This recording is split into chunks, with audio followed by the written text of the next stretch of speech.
Après avoir subi de nombreux dégâts, un certain village décida de dépenser toutes ses économies pour engager les Crocs du Dragon Flamboyant, un groupe d'aventuriers surpuissants, afin de vaincre Fenrir, un monstre de rang S qui venait d'apparaître. Ce dernier envoya immédiatement valser l'un des membres du groupe. Malgré les difficultés, Bandana, l'aventurière la plus rapide, Marlefis, la mage, et Golnova, le guerrier des flammes, réussirent à vaincre la redoutable créature. Ce qui est surprenant, cependant, c'est qu'un autre membre faisait partie du groupe, Kurt. Il était le plus faible de tous et se chargeait uniquement des tâches secondaires pendant que les autres sauvaient le monde. Bien sûr, c'est notre protagoniste. Malheureusement, le lendemain, après l'avoir un peu humilié, son propre groupe lui annonça qu'il était viré. Kurt ne comprenait pas pourquoi, alors Golnova lui répondit que c'était évident, quelqu'un d'aussi inutile, incapable de vaincre un simple Slim, n'avait pas sa place parmi eux.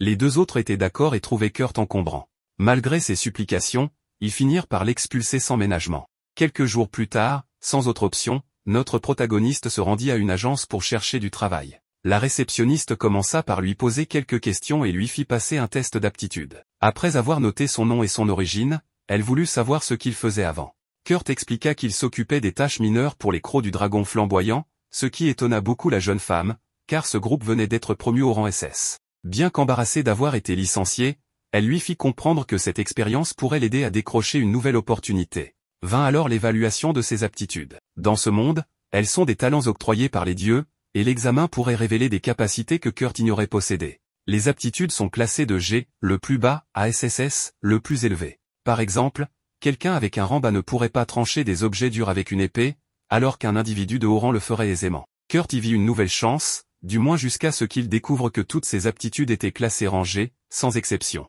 Même la réceptionniste fut choquée par l'absence totale de talent en combat. Elle pensa qu'il lui serait difficile de trouver du travail, mais lui demanda de ne pas se décourager, car il restait encore les tests d'alchimie et de forge. Malheureusement, la personne responsable de ces tests étant absente, il lui faudrait attendre au moins une semaine. Kurt précisa qu'il n'avait pas d'argent, alors la réceptionniste voulut l'aider en lui proposant un test physique, soulever un sac de sable. Le protagoniste s'exécuta, mais, à sa grande surprise, il sentit immédiatement sa magie se faire aspirer par l'objet, qui devint de plus en plus lourd. La réceptionniste le félicita, car sa force pouvait être utile dans le domaine de la construction, notamment pour réparer un mur dans une ville frontalière. Sans hésiter, Kurt accepta, et elle prépara les documents nécessaires. Il fut alors présenté au responsable du chantier, un homme sceptique à son sujet, mais qui, faute de main-d'œuvre, l'accueillit tout de même. Il lui expliqua qu'il devait simplement mélanger du ciment et réparer la muraille. Son salaire serait calculé en fonction de son rendement, ce qui signifiait qu'il ne pouvait pas se permettre d'être paresseux.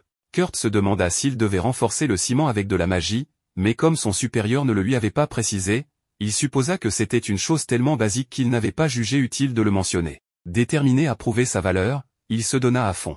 Lorsqu'il revint plus tard, le chef du chantier resta sans voix. Il ne comprenait pas ce que Kurt venait de faire, avec peu de matériel et en seulement 3 heures, il avait réparé un tiers de l'énorme mur ouest. Le blond demande à Kurt comment il est arrivé en hauteur alors qu'il n'y a même pas d'escalier. Kurt lui explique qu'il a préparé le ciment, l'a lancé pour qu'il adhère, puis l'a étalé avec ce bâton. Le type ne sait pas quoi en penser et lui demande combien de jours il aimerait travailler. Kurt avoue qu'une semaine serait incroyable. Le responsable trouve cela parfait, lui annonce qu'il peut partir pour aujourd'hui et s'excuse pour le paiement, expliquant que c'est tout ce qu'il peut lui donner pour l'instant, mais qu'il lui versera beaucoup plus tard. Le protagoniste est super content et se promet de faire encore plus d'efforts demain. Le lendemain, les habitants sont impressionnés par les progrès réalisés, car cela défie toute logique. Le blond annonce à Kurt qu'à partir de demain, il ne doit plus venir travailler. Kurt ne comprend pas pourquoi, étant donné qu'il a bien travaillé. Le type lui explique que la réparation des murs avait été planifiée pour aider à réduire la pauvreté dans la région, mais qu'à ce rythme, Kurt risque de priver tout le monde de travail. Notre héros ne comprend pas complètement, mais son supérieur lui dit qu'il travaille trop bien et trop vite, et qu'il ne comprend pas ce qu'un type de rang SS ou SSS fait ici à réparer des murs. Il lui remet son dernier salaire et lui conseille d'aller travailler dans la capitale. Kurt n'en revient pas. De retour à l'agence de travail, il remarque une fille en train de faire un scandale. Elle cherche des mineurs pour travailler, mais dans une montagne qui n'a pas encore montré de potentiel. Malgré tout, elle propose un paiement uniquement si quelque chose est trouvé, sans avance ni garantie. La réceptionniste lui conseille de chercher des investisseurs, mais la fille explique qu'elle a une semaine pour payer les impôts, sinon la montagne lui sera confisquée. Elle est donc pressée. Kurt se propose immédiatement comme travailleur, mais la fille refuse, car elle a besoin de quelqu'un de musclé. Ne trouvant personne d'autre, elle finit par accepter. Kirchel, la réceptionniste, pense que Kurt est quelqu'un de bien et qu'il aurait de meilleures opportunités ailleurs. Puis, elle commence à fantasmer sur la beauté du jeune garçon. Mais elle sort vite de ses pensées en voyant un dépôt sur le compte de Kurt pour la réparation des murs, 200 pièces d'or. Elle en reste bouche bée et finit même par tomber à cause de 2 sacs de sable. Sa collègue lui explique que ce ne sont pas de simples sacs de sable, mais qu'ils sont conçus pour mesurer la quantité de magie d'une personne. Plus on a de magie, plus ils deviennent lourds, alors que pour une personne normale, ils ne pèsent rien. En fait, cette méthode est rarement utilisée, car elle ne se déclenche qu'à des niveaux de sorciers royaux. On doit les renvoyer, et elle demande à Kirschell de les mettre dehors. Kirschell accepte et en les soulevant, elle constate qu'ils ne sont pas si lourds, ce qui signifie que Kurt cache quelque chose d'encore plus spécial qu'elle ne l'imaginait. Pendant ce temps, Kurt et sa nouvelle employeuse arrivent enfin au campement de la montagne. Il est surpris de ne voir qu'une seule tente. La fille, qui s'appelle Yulichia, lui dit que c'est largement suffisant pour 2. Kurt explique qu'il ne pourrait pas dormir au même endroit qu'une fille aussi jolie qu'elle, ce qui la fait rougir. Pour éviter le sujet, elle lui donne à manger, ce qui rend Kurt heureux, car il n'avait pas mangé un plat préparé par quelqu'un d'autre depuis longtemps. Pendant la nuit, il n'arrive pas à dormir et se retourne pour voir si Yulichia dort. Mais ce qu'il voit le met tellement mal à l'aise qu'il décide de sortir, car après tout, il reste un homme. En réalité, elle le testait, et elle est ravie de voir qu'il est un garçon bien et surtout gentil. Le matin suivant, elle découvre que Kurt a dormi dehors toute la nuit et a même cousu un peu ses vêtements, ce qui l'impressionne. Après un échange de bonjour, elle lui demande de se préparer, car ils vont commencer l'excavation.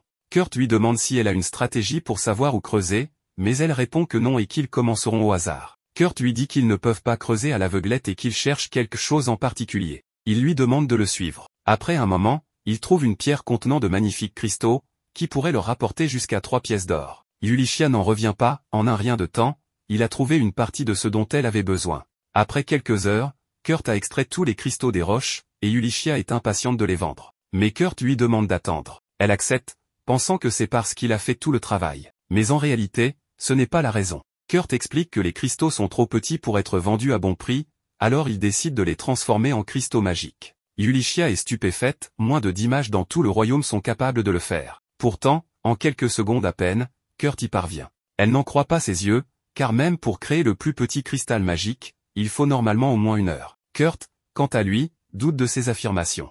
Après tout, il ne possède pas tant de magie que cela. Mais Yulichia commence à comprendre qu'ils ne sont pas du tout sur la même longueur d'onde. Après l'extraction des cristaux, ils conviennent de se retrouver le lendemain. Yulichia part vendre les cristaux, tandis que Kurt s'occupe d'autre chose. Un peu plus tard, un garde interroge Yulichia sur l'origine des cristaux et exige un certificat de fabrication. Elle résout le problème en présentant un symbole attestant de son affiliation aux aventuriers sous la protection de la couronne, ce qui lui accorde un permis spécial. Elle profite alors de cette occasion pour se téléporter directement à la capitale. Elle se rend chez Mimiko, une vieille connaissance, pour lui vendre les cristaux. Mimiko remarque une faible lueur en eux et décide de les examiner de plus près. Yulichia s'attendait à ce qu'ils aient peu de valeur, peut-être 4 pièces d'argent au maximum. Pourtant, après inspection, Mimiko lui annonce qu'elle est prête à acheter un cristal pour 10 pièces d'or. Surprise, Yulichia demande une explication.